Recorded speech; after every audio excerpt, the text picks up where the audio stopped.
All right. Well, we're ready to get started. Hopefully that gave people a chance to catch up on their email and all that good stuff. My name is Phil Strazula, and we are here today to talk about ROI calculations, chatbots. Most of the people on this phone are probably looking at how to think about the value of an HR chatbot. So you're thinking about adding one to your recruiting stack, and it comes down to how do we get the budget? How do we think about whether or not this is working in the future? And that's what we're really going to talk to today. I would love this to be an interactive session. We've got a slide deck that we're going to go through. We've got a spreadsheet that we're going to share with everybody through the chat throughout this. If you are looking to actually do this calculation for yourself, and that's sort of my goal at the end of this, to do that. But as we go through all that, I would love it if people would interject with questions. And of course, at the end of this, we'll have time for questions as well.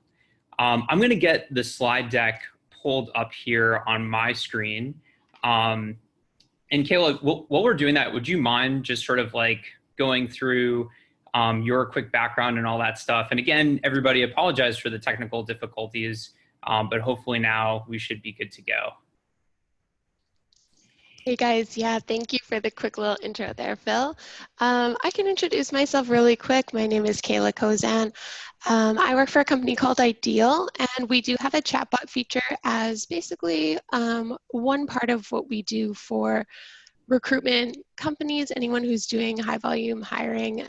So the chatbot is a product that we have, and we work very closely with our development team. So I'm here to help answer if there's any technical questions, any questions about the way that we can position ourselves inside your organization, and help kind of work through a calculation in terms of return on investment. We do this with our customers all the time. It's a really good exercise, and even it's a good exercise for us to go through, just as a reminder of what the actual value we can bring to a firm, and how quickly we can do that. So my background at the company, I'm the director of marketing, and I've been with the company almost since inception, in about 4 years now. So I'm looking forward to this. And just like Phil said, if at any moment you guys have questions, if something doesn't seem to fit for your spreadsheet, and we can talk about different ways that we customize the chatbot for different organizations and different use cases. Awesome. Thank you so much. So without further ado,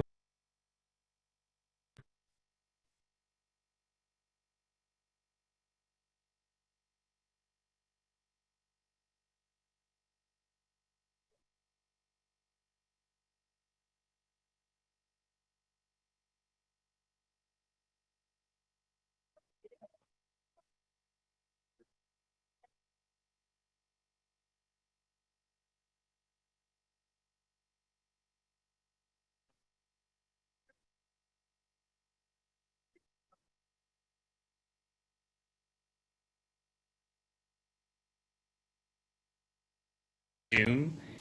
Please feel free to send chats, to use the Q&A functionality as well. We'll definitely be keeping an eye on that throughout, and we'll hope to answer questions as they come in. And then any questions that are kind of not pertinent to the here and now, we'll do towards the end. So here's the agenda. We're going to go through some quick intros. Kayla just did hers. Thank you so much, Kayla, for buying us some time as I downloaded this presentation. We'll go through recruiting chatbots, kind of what's going on in the space, why are these interesting, why should we even do ROI analyses, and then we're going to spend the bulk of our time actually calculating the return on investment through two different ways for HR and recruiting chatbots. So first, from saving our recruiters time, and then next from decreasing time to fill. So again, my goal is at the end of this, you're locked and loaded. You've got a spreadsheet that's customized to your company. You can present a business case internally, get the budget. The other kind of goal here is for companies to have an ability to build ROI analyses for lots of different use cases.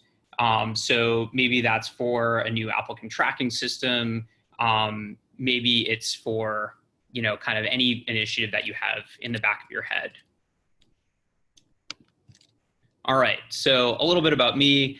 I'm kind of like a software nerd, specifically B2B software. Some people are interested in geology or whatever.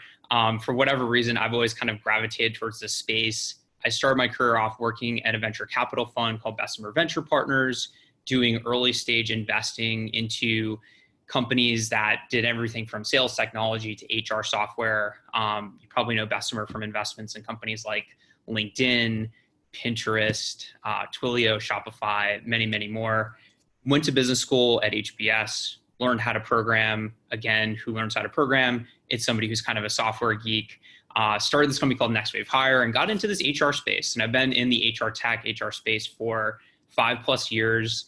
You might have seen one of my Whiteboard Wednesday videos. I like to just share knowledge. And that's one of the big reasons why I'm doing this webinar. It's another reason why I started this new company called Select Software. And basically our goal at Select Software is to help companies find the right piece of software for whatever they're trying to do.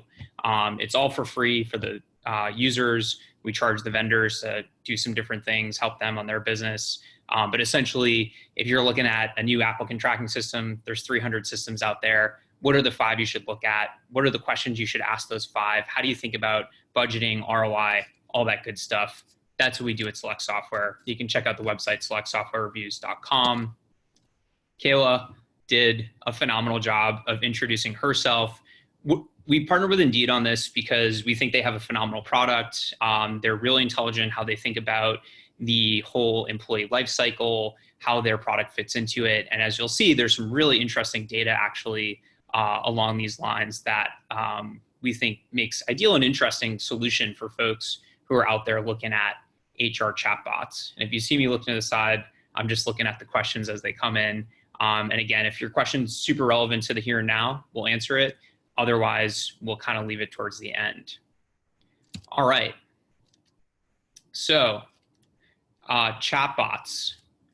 Oop, got a little stickiness here. We've all become accustomed to bots around us, generally speaking. You go to a website, the bottom right-hand corner, something pops up. It's like, hey, can I help you here? Do you have any questions? And this really is meant to mirror the here and now sort of instant gratification world that we live in, whether that's walking into a store, needing some sort of piece of information.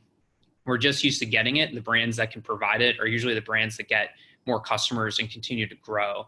And so what I think is interesting about this whole movement is that it just like is very much in line with all of these trends we're seeing now with the use of social, with how e-commerce is going, et cetera. And that's why this whole ecosystem of chatbots has exploded. They work. And that's why you see them on so many different websites now across the internet, whether that's e-commerce or news or whatever you may kind of browse on a day-to-day basis. So the really interesting thing here is that this concept of a chatbot is now moving into recruiting. So just like marketing, HR and recruiting has kind of figured out that this whole chatbot thing is worth doing. It's worthwhile. And so you're seeing these more and more as a way to answer candidate questions, as a way to screen candidates, as a way to do some of that HR coordination stuff and setting up interviews and things like that. And so this very familiar form factor, which is either SMS over text or in a chat widget, is now being employed on the HR and recruiting side. And as we'll find out here as we kind of walk through the calculations, there's actually really good reasons why that exists and why this phenomenon is actually happening. So let's dive into ROI here for a second. What is ROI? Like really quickly, it's how much value we're going to capture for some sort of cost. I've got a picture of a vacation here. The reason is because if you live in Boston or if you live in Toronto or any place that has a terrible winter, you kind of have to do this like cost benefit analysis of like, okay, I can pay for a plane ticket and a hotel and maybe an all-inclusive resort and go down to Cancun for a week. And that's sort of my cost. And the benefit is that I get to keep my sanity. If you are anything like me and the winter kind of drives you crazy. And I think that like this whole notion of ROI is something that we're all kind of doing on a fairly regular basis in our day-to-day lives. So we are thinking about, okay, I've got to pay X and I get Y. Maybe that's a new car, maybe it's a cup of fancy coffee, whatever the case may be. And sometimes we say, yes, it's worth it for me to do that. And sometimes we say, no, that's crazy. I'm not going to spend the money to fly down to Cancun during Christmas vacation because I'm not even going to get the benefit out of that to begin with. When we think about ROI in the business world, it's a little bit different, right? It's less based on gut feel. It's less based on the sort of non-economic or softer benefits of, this is going to help me maintain my sanity. It's more, okay, we're going to invest XYZ amount of money, and here's how it's going to increase our revenue or decrease our costs. Those are sort of like the two big things that show up in the balance sheet, right? You're either increasing that top line or you're increasing the bottom line by taking out the stuff in the middle, all the costs. And that's how the CFO kind of views it. That's how a lot of sort of the C-level, board level type of folks view this sort of ROI analysis.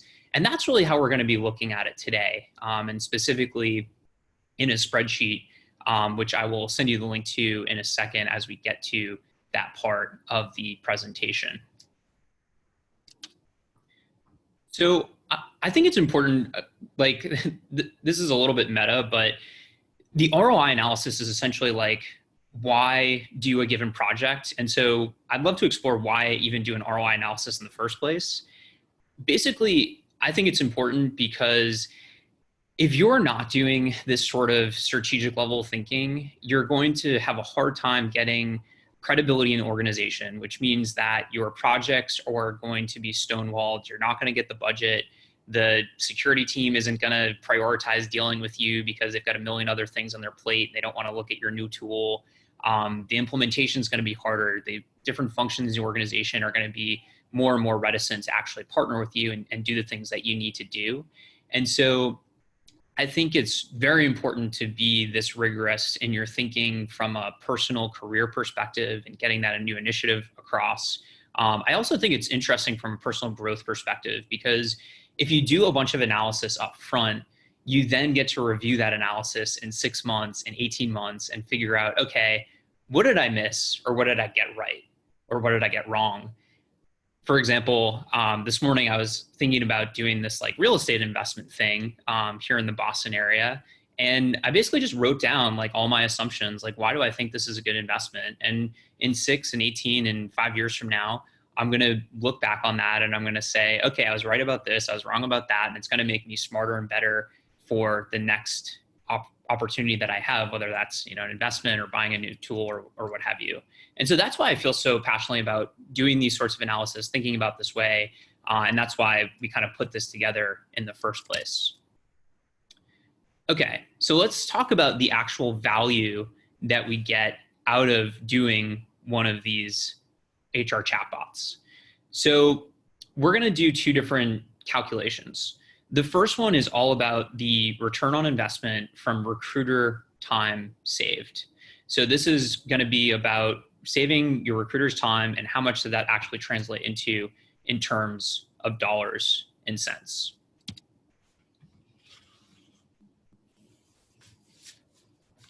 I'm going to have to get my colleague a new computer. This is a little slow.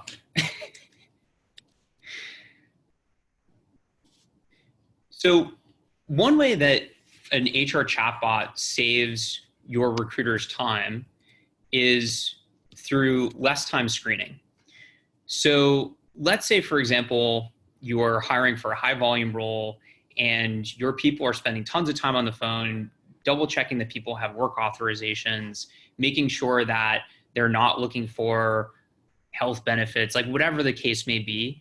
There's so much time that's spent screening that can be accomplished by a bot, whether that's through SMS or an actual bot on a website. This sort of artificial intelligence can actually do a lot of the work for your recruiters and ask these key questions in a way that is a lot more interesting and candidate friendly than an ATS.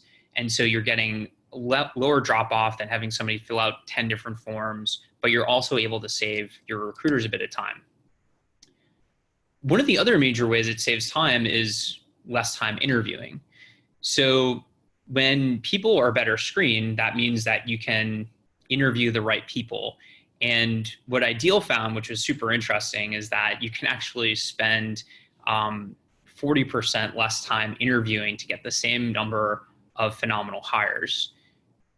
The other thing that I want to point out here, beyond just sort of like that incredible statistic, is that you're cutting out a lot of work that your recruiters probably don't want to do. They don't want to ask the same questions over and over again. They don't want to do a lot of the HR coordination work of playing phone tag with people, of setting up interviews, some of which never even happen because people have a flake rate. There's all this stuff that happens that actually improves the candidate side as well as the recruiter side. That's super valuable. And we're not really capturing that in the calculation, because I'm just going to assume, and this probably isn't the case, but I'm going to assume your CFO is like this ruthless, cold person and they only care about numbers. But it's worth noting that that stuff exists too, and it's going to just make the lives of your candidates and your recruiters better. So the bottom line is that we're spending a lot less time interviewing. And what this actually translates to is we're interviewing about 2.5 hours less per hire. And again, this is data that comes directly from Ideal. So this is real world data. It's not sort of hypothetical information. And so I guess my question for you before we sort of reveal the answer is, if you were looking at this and you were looking at HR chatbots and you saw that, oh, they're going to save me 2.5 hours on average, how would you think about translating that into dollars and cents? And just think about that for a second as a way to sort of like hone your ability to build these business cases in your own head. Okay, so here's the answer, or at least my answer, for how to translate that time savings into money that the CFO is going to care about, that's going to impact your budget. So on the left here, pretty simple calculation. We're saving 2.5 or 2.4 hours to be exact. And in our business, we make 1,000 hires per year. That relates to 2,400 hours per year of recruiter time that we're saving. And the average person works about 2,000 hours a year. So it's about a recruiter and change a year that we don't necessarily have to have on our staff. And maybe that means that, the next time somebody quits, we don't have to refill that rec, or maybe we're growing really quickly and it means we don't have to hire quite as many people. And of course, that translates into savings. So I've got in my model an assumption that our average recruiter salary plus benefits is $75K a year. Divided by 2,000 hours worked means 38 hours, or $38 per hour, sorry. So we're saving 2,400 hours at $38 per hour, and that translates into a savings of $90,000, which, as you can see, is a little bit more than one recruiter salary plus benefits for the year. So this is our lovely spreadsheet here. Let me quickly send you guys the link to this spreadsheet so you can follow along with me.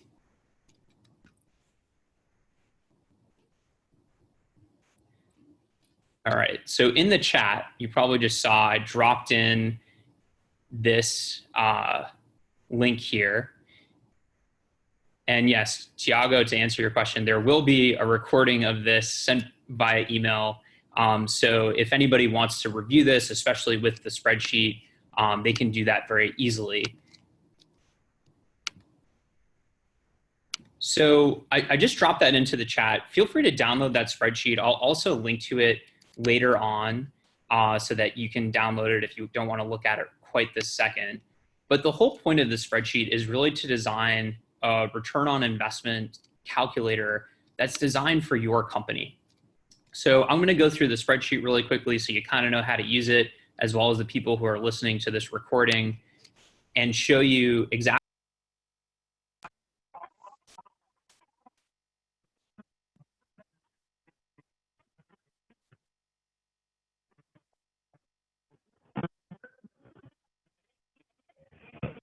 by saving our recruiters time. So row 12 is sort of the key assumption here. And basically what we're saying is that for every hire made, we're going to save 2.4 hours. Now, for your organization, you might say, you know what, we're already super efficient. Maybe this is only going to be 1.5. Or, you know what, for us, it's probably going to be more like 3.5 hours. Whatever the case may be, that assumption is changeable. And in fact, all of the cells that have blue lettering in this spreadsheet are changeable to reflect your company. So the next line is row 14. Row 14 is how many hires you make in a given year. You can change this to reflect your business. In here, we've got 1,000 hires, and that's the math that we walked through in the PowerPoint presentation. Maybe for your business, you're going to make 1,500 hires next year. Maybe you're going to make 400 hires. Whatever the case may be, feel free to change that in row 14, and you'll notice that the rest of these numbers down here are going to change as well. Now, the last assumption that you're probably going to want to change for your business is how much do recruiters actually make at your company? So maybe for your company, it's 50,000, maybe it's 125,000, whatever the case may be, you can change that, and it's going to flow the calculation through the spreadsheet to reflect a business case for your company that's specific to the assumptions relevant for your business. So hopefully that is clear. I'm going to pause for 1 second to see if anybody wants to throw through a question in the chat about the spreadsheet. You can ask it now, you can ask it later, totally up to you, but wanted to give you an opportunity to do that because I know that sometimes when dealing with spreadsheets, things can get a little confusing.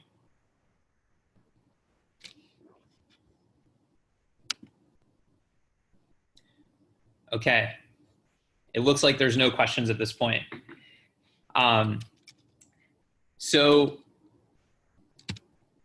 hopefully you have this feeling right now of, hey, this actually wasn't so bad. Like ROI calculations, I think can be a little bit intimidating, but it's really just a couple of multiplication formulas at the end of the day. And it's thinking through what are the specific assumptions that make sense for my business. But it's not the most complicated thing in the world. And again, the neat thing is we can go back in the future and we can see where were we right and where were we wrong. So for example, maybe for your business, you actually save 2.6 hours per hire in the future. Maybe you made more hires than you thought previously. Maybe you made less hires. Whatever the case may be, you can kind of go back and understand, okay, where were we right? Where were we wrong? What do we think the value was? And as we'll get to in a minute, how does that relate to the cost of this solution? Because obviously we want to see how much value we're getting for how much money we're actually saving or spending. Okay, so that is one way of calculating the return on investment for an HR chatbot. Let's do one more way of calculating this return on investment before we end today's session. So the ROI from decreasing time to fill is probably the most impactful way of thinking about return on investment for an HR chatbot. And in fact, if you do the math out for anything that relates to talent acquisition, whether that's an ATS, whether that's new onboarding, whatever the case may be, you're going to find that time to fill is an incredibly powerful way of explaining to the C-suite that this is an initiative that we need to take. And there is a problem with time to fill in that it doesn't directly impact the HR budget. But as you'll see, the value is so compelling. It's a really wonderful thing to understand and be able to model for your business. One quick thing that I want to point out here, there is a distinction between time to fill versus time to hire. So time to fill is really all about when does the job open and when do we actually have somebody working in that position. Time to hire is more the first interview to when somebody gets hired. And we're actually going to use time to hire in this equation. It doesn't matter if you want to do time to fill or if you only track one of these two metrics. It's really up to you. I'll show you how to customize that in the spreadsheet. The other thing I want to point out here was some really interesting data that Workable posted. I think it was a week or two ago. For those of you who don't know Workable ATS, they've got tons of information, and they both posted some average days to hire for some of the different industries that they work with as a bit of a benchmark, so that if you're at 90 days and you're working in construction, you're probably way above average, and you probably can decrease that significantly. If you're at 14 days and you're in construction, maybe you're going to decrease that by 1 or 2 days. It's probably not going to be by 10. So how do we actually decrease time to hire? A lot of this relates to the value that we previously articulated around decreasing the recruiter time. So less time screening, we're automating a lot of the stuff that happens in terms of questions, in terms of follow-up. There's no more phone tag. All this stuff happens very quickly. We also usually get more candidates because 100% of candidates are getting screened. Candidates are getting their questions answered top of the funnel. They're having a better experience, and therefore they're going to move forward much more readily. There's less time back and forth. We kind of hit on this before. There's no phone tag, which is not fun for either party and also creates a lot of time lag. So we talked about a lot of this in the past, but as you can see by our very frustrated guy here sitting by himself, this isn't the fun part of recruiting, right? Like, nobody got into recruiting to track people down, to set up interviews, to ask them the same questions over and over again that have yes or no answers. You got into it for the people, to understand how to guide people in their career paths, how to manage the employee life cycle. And so this is cutting out a lot of the stuff that is a headache for both sides of the paradigm, and I think are worth noting, even if they don't directly relate to dollars and cents. You could make a case, hey, we've got higher retention on the recruiting team, et cetera. But as you'll see in a second, the time to fill argument is actually a lot more compelling and more than enough. Okay, so let's talk about how this translates into value, why this translates into value. Most of our companies that we work for rely on people. They rely on people to build products, to sell products, to support products, whether that's a piece of software or something more tangible.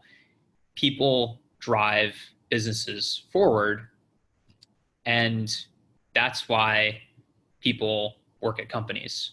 It's not because businesses are employing people out of the goodness of their heart. So how do we actually translate getting somebody into their role faster into money? How do we translate that engineer starting 20 days early into the dollars and cents that the CFO is going to care about? So let's think about what a person is worth. So as like a quick side note here, like, I hate that we're like putting a worth on a person. I think that's like a little bit demeaning, but I think it's actually very necessary to do this calculation, as much as I kind of find it a little bit distasteful.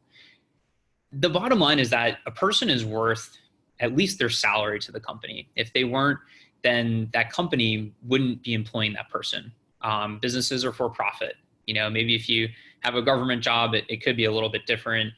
Maybe if there's an entity set up specifically to employ people, that's a little bit different. But the bottom line is that every company is trying to maximize their profit. And if you're not adding the amount of value of your salary, you're probably not going to have a job for very long. That job is going to be put somewhere else. And so I would argue that you're probably adding more value than your salary if you're working for a profitable company. Even if you're not, you probably are. And so what I do is, in terms of somebody's salary, we put what's called a value multiplier on it. I'll get to that in a second. But the bottom line here is that everybody's worth the amount of their salary to the company at the end of the day. So let's think about what that translates to into a day. So let's say that our company here has an average salary of $35,000.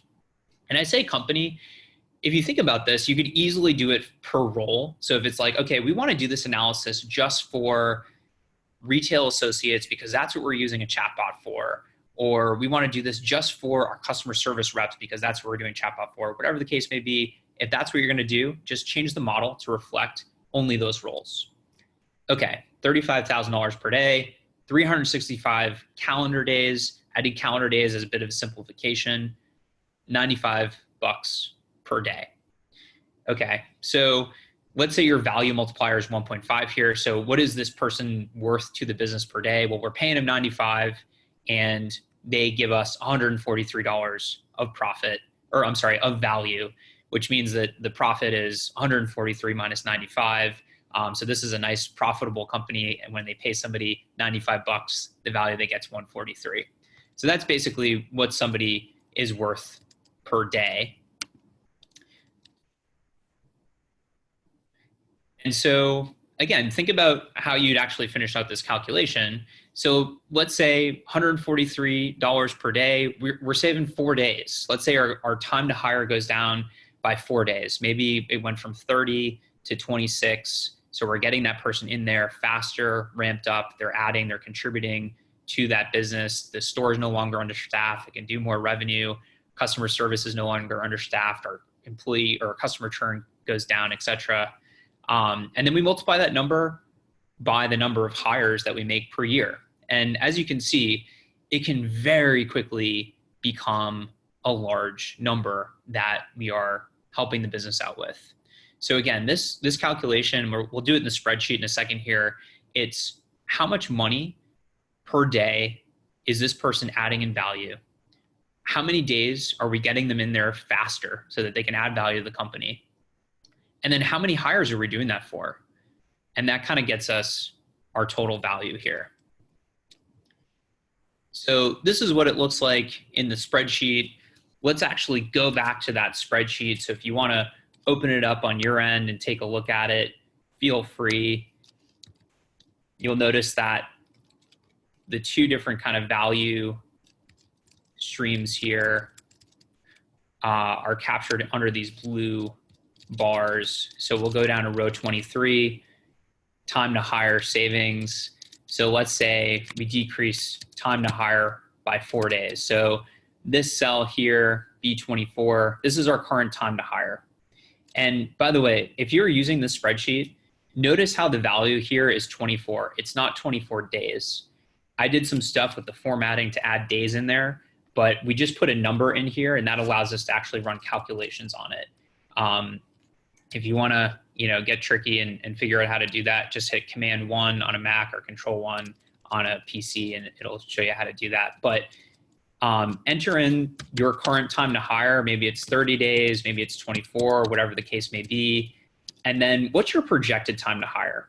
So Ideal, again, will use their data. They've got data, and Kayla, remind me if I'm wrong on this, but I think you guys have seen an average decrease of time to hire of 70%. Is that correct? Yeah, that's correct across industries, but there is a little bit of range in there. So we usually say around 70, 75%. Okay, awesome. So I'm decreasing this by closer to 20%, just because if you model in, first of all, I like to be conservative. So I don't want to say, okay, the average is 70%. I think I'm going to be the average person. I want to just plan for the worst. And so I'm only going to decrease this by 20%. You do whatever you want. You want to put in that we're going to decrease this by a lot more, go ahead. If you actually want to decrease this by 70%, it would look more like 7 days. And you can see how much this value increased. It's kind of incredible. But we'll keep it simple. We'll do 4 days. So our time savings is 4 days. Again, we've got $35,000 per salary, 1.5x value multiplier. This is the math that we just did. So our value saved per hire is the $143 times 4 days, 1,000 hires, 575,000. So it's the exact same math that we just did in the previous slide here, except in spreadsheet form. And again, my goal here is for you to be able to do this for your own business. And so if your current time to hire is 12 days and you think it's going to go to 10, put that in. If it's 90 days and you're going to go to 85, put that in. If your salary is higher or lower, if you think, hey, I want to be conservative on this, or I want to be more realistic, just let it go and do this calculation for yourself. Again, I'm going to pause there for a split second and just see if anybody has any questions on that whole calculation before we move into the last part of this presentation.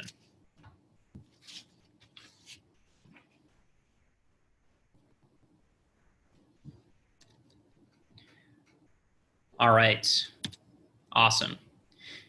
Okay, so of course, we want to add these two values together. So let's say we implement an HR chatbot. We're going to save recruiter time. We're not going to have to hire one and change per people next year. That's 90K value. We're going to get people into the business faster. That's going to increase our revenue, decrease our cost for the overall business. That's going to increase our value. And if we add them together in our sort of exemplary case here, we've got $665,000 of value in the company. Now, the one thing I wanted to point out, and I referenced this earlier, is that the value captured through time to hire is value that the business is going to capture. Let me explain that for a second. So the $90,000, that means you don't have to hire a recruiter or two. That's going to show up in your HR budget. That's money that you can then move into other initiatives, or you can just go back to CFO and say, hey, aren't I a rock star? I saved 90,000 bucks. The 575 is going to show up in different parts of the P&L. It's not going to show up in the HR budget. It's going to mean that you got to hire a salesperson faster and therefore your revenue grew. Or it's going to mean that you had more people supporting the product and therefore your churn wasn't as high and your revenue stayed high. So that's the only caveat that I like to point out with time to fill. It's so powerful for the business, but it doesn't immediately reflect on the HR's budget. And therefore, I think it's incumbent upon the HR person to evangelize what they've done, to go to the CFO and say, hey, by the way, we decreased our time to fill, and here's how it's affecting the business. And you're probably seeing it in the P&L, in the income statement. You've got to kind of get out there, be a bit of a squeaky wheel, and just tell people about all the amazing things that you're doing here to drive value. The last part of any ROI calculation is factor in cost.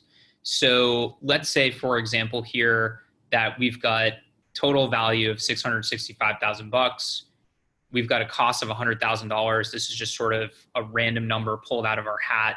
It's actually a bit higher than what you'd actually see for an HR chatbot. We just want to keep a round number here.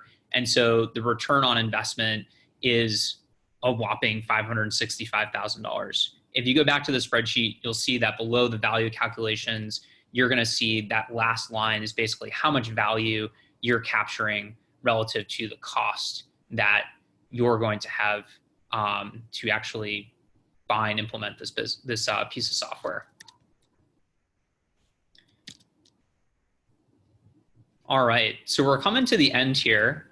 And I want to just kind of call out that we'd love to answer any questions that you guys have now or in the future. And what I mean by that is we're going to put our contact information up there, and please feel free to reach out to myself or to Kayla. We'll also be posting a recording of this, as we mentioned earlier. So if you want to go back and you want to fiddle around with the spreadsheet, you want to review the recording in the places where we're talking about the calculations, please feel free to do that. And seriously, feel free to reach out to either of us with questions about how to, calculate something, how to get something set up, et cetera, et cetera. So I guess with that, we will open up the Q&A section of our presentation here.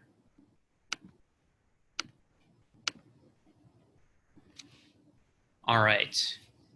So we've got a couple of questions here, and feel free to just type them into the Q&A or into the chat. We'll check both. The first question is around how should I actually present this information? So I personally live and die by spreadsheets, and I think that it's very compelling to go into spreadsheets and to fiddle around with assumptions and say, okay, best case, we save 3 hours of recruiter time. Worst case, we save 1 hour. What does that mean in terms of ROI? Are we okay with that? Is that still get us to the value number that we want? I also realize that spreadsheets can be very confusing. They can be hard to follow. They can be easy to screw up when you're in a meeting. And so I would recommend putting together a PowerPoint presentation and just saying, okay, here's the need. Here's why we want to do this. It probably actually mirrors a lot of the presentation we just went through. Consumers are used to chatbots. They're used to living in the now economy. Other companies are doing this. Why are they doing this? Because we're going to save time. We're going to decrease the cost of time to fill, blah, blah, blah. And here's the value. Here are the calculations, and just do it in that like very formal sort of way through PowerPoint. Okay. We've got another question. Melinda, what is the cost of a typical chatbot add-on? Are there any that you recommend that integrate well with Bullhorn as an ATS? Kayla, I don't know if you want to take that one as somebody who's a little bit closer to this. Absolutely. Thank you. This is a great question. I'm, of course, a little bit biased, so we do integrate with Bullhorn, any major ATS. So that's your big players, Bullhorn included. And then we've actually built out a number of integrations with even your mid and small size ATSs. I think a consideration when you're thinking about this chatbot and how you want it to work with your existing technology stack is, do you want to have a system that works outside of the system your recruiters spend all day in, or what we try and obviously lean towards and how our product works is it's built right into your ATS. So the chatbot is being managed in a way that your recruiter doesn't need to leave the ATS. We know that recruiters and people in general don't want another system to log into. They don't want another password. They don't want to learn a new process. So our chatbot is built in a way that the questions and the conversations that the chatbot has are fed directly into the ATS automatically. Awesome. I guess maybe this is a follow-up question. Like, how should people expect to pay? Is it per hire? Is it per API call? Like, what are the different pricing models out there for chatbots? Yeah, that's a great question. I would say, so the formula that we follow is job slots. So kind of the idea that over the course of the year, you have an idea of how many people you'd like to hire, will be hiring, and we can work with you to tweak those numbers because there's obviously a little bit of unknown to factor in there. Certain ATSs will require, it's not really on the vendor side, it's usually on the ATS's side, but you could have to pay for some API calls as well. It really depends on the ATS that you guys use, but generally that's not a huge expense because it's kind of like a smaller incremental value. But generally, the way that you're looking to pay is per job slot. Other companies may do it based on number of hires, but those are kind of the variables there. Awesome. We had a question that is kind of interesting, and maybe I'll take a crack at it and let you as well, Kayla. So do people actually engage with chatbots?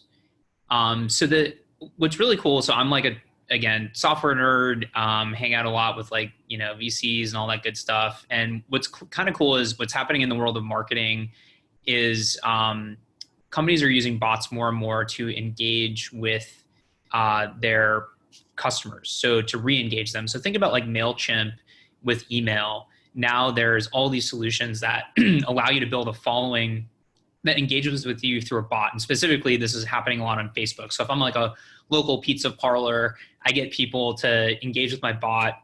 And then when I have a deal, when we're doing a party, whatever, I send out a message and the response rates are insane. Like I think the average open rate on a MailChimp campaign is like 17% and maybe a click-through rate is 1%.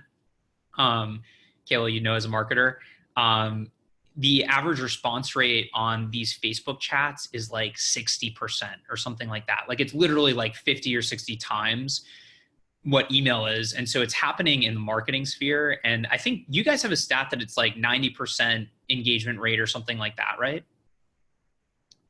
Yeah, you got it. So I don't even think we could have predicted how high the response rate is. We're very happy, obviously, but you are seeing around 90%. And the other thing that's really interesting about chat in particular is just the timeliness. So most of those people are responding within the first hour. If for whatever reason that person doesn't respond, there's a lot of options and customization we can do to follow up with them. And then again, the response rates, even on the follow-up, is so high. So it's a technology that it's absolutely, it's actually kind of astounding at how well it works. That's awesome. What feedback have you gotten from candidates on their satisfaction with bots? I know that I do this thing called Whiteboard Wednesdays, and we did a video last summer where we got a bunch of data around net promoter scores for interacting with chatbots. And I think something like 93% of candidates rated it a very exceptional experience, and like 5% said it was a good one, and like 1 or 2% said it was a bad one.